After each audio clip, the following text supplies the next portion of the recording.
And so, and here was a question I actually was going to ask you too, because I was thinking about my last episode I just recorded. Yes. How would, well, I know what you would have did, Mhm. but let's say, for instance, I am the CISO of United Healthcare, and Okay. we pretty much lost about $1 billion due to the Change Healthcare breach. Yeah. What do you say to me in order to prevent that from happening again? Ooh, that's a question. So the way that I see it is you need to know what are the crown jewels of your organization. And what I mean by that is when it comes to determining risk in in your organization, you have to know what is important because the whole point of cybersecurity is to protect your organization.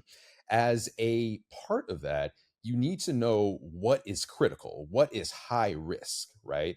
So when it comes to cybersecurity teams, because we're overloaded anyway, we don't have the time to actually do that because we're too busy trying to protect everything.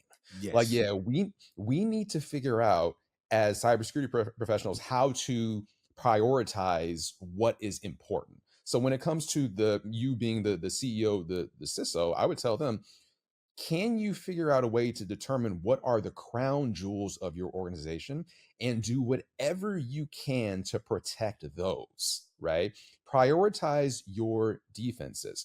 Learn what's normal for your prized assets so that you can say when something deviates from that, you get an alert from that. If there's some high value individual that has the keys to all parts of your organization, you need to monitor that person because one compromise there can completely take down your entire company. You need to learn what is important for your business. And a lot of businesses don't know that. And from cybersecurity teams, we're always told protect everything, protect everything. That's fine when you have a couple of assets.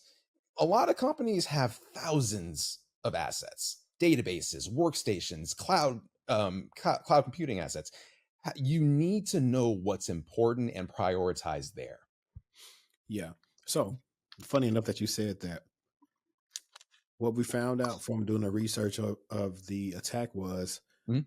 there was they attacked a Citrix workspace that did not have MFA on Okay. it, so they were able to get in that way and Yeah. do some lateral movement. And at the time of the article, it said that they had actually been in the environment for about 10 days. Now, Right. most of us believe they probably were in the environment longer than that. That's Yeah. probably what they just got up to now. But that goes into where we're talking about the UEBA stuff. It's like Yes. for 10 days, like what are your detections looking like? And that's why I'm big on like proactively always reviewing detections Yes. and like you said, having a good threat intelligence team of knowing what they're doing with all these different type of I want to say the group that attacked them was the Black Cat. It was Black Hat, if I remember Yeah, correctly. the Yeah. Black Cat. So it's like Mhm. those different things happening, or like now, like even recently, like all the financial institutions pretty much kind of got blitzkrieg by Scatter Spider, where they were just trying to get anybody they possibly can get because it's not sophisticated. No. Theirs is just a shot, and hey, you know what? We're gonna move on from phishing. We're gonna attack you where it's easy to get you. We're gonna hit that phone, and that's Exactly. still one of the biggest ones to me for like kind of like mitigation purposes. It's like that phone of people really just not paying attention to things and clicking on a typo squatted domain and thinking, oh, it's something from work.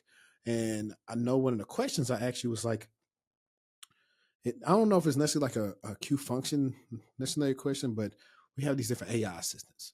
Yeah. You know, what if companies develop these, your personal, like they can't have a SOC person be with every person in the company, but what they possibly could train is some type of security AI tool, maybe on the phone that sees this email or something come in, or even, you know what?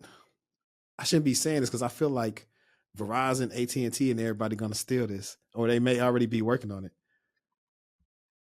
So it is possible. Like, yeah, I mean, I'm not saying that it's impossible because we already have that with spam filters, right? So the way that Yeah. spam filters work is that, they've been trained off of actual phishing emails. So they know what phishing emails look like. It's not beyond the realm of possibility to say that that can be done for phishing, voice phishing, right? Because now you'll be able to maybe have it pick up certain words, certain phrases that attackers tend to use in order to try to get information from unsuspecting employees, right? To Yeah, get them to Google's pretty review. good at that. Like they have like, Yeah, possibly spam. But I'm talking right. about even like Mhm, so I mean, even on my iPhone, mhm, when the sloppily done type of fake scams that they send, it's a number someone doesn't recognize. It's gonna say, oh, this is possibly junk or whatever. right. But some of them, from my experience, they all came from like normal numbers, and it was not written purely poor. Uh, it was Mhm, not written poorly yeah, in the sense of like misspellings, but what was the context of it didn't make sense. But it looked like it was a legitimate URL, but of course we know it's not. So it's just yes, like having a tool in there saying, "Hey, you never gotten a text from this person. Call yeah, this number, see who it is first."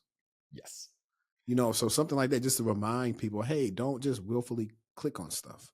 Exactly. Like, yes. And that's, yeah, that's possible because, like you said, the assistants are kind of already doing that anyway. That's just more of an extension of existing functionality. Like, yeah, that's not that hard. Like, yeah, that's more of a matter of just, okay, hey, let's add on to what we all already have. When you get a potential, call or text from a number that you don't know, it'll be say, hey, you've never seen this before, right? That's definitely within the realm of Yeah, possibility. And because like you said, I'm sure that they're already working on it. So you need to get them to pay you, HD. Yeah, for the listen, I need to know who I need to talk to. But I know for a fact, like you said, like if you have like a proof point or any type of messaging security service, a lot of right. times it has to say, hey, you haven't talked to this person before, or like even sometimes proof point, which I hate that they do this, but it could be somebody you never communicated with. Sometimes and they may mark it as like malicious, but it's like, Right. no, I just never talked to them before. But the contents of this is not malicious, and so what I'm seeing right now is like the phone is the biggest thing from emails like that, and then from the I think I typed something about quishing with the QR codes. Yes. Mhm. And the hard part is about if you do it on your phone, by the time you enter in something, you were never like on the company's network. Right. So we just have to be okay. Now we're going to be in a deficit. We just got to pay attention to see if our rules will catch some anomaly in your login activity. So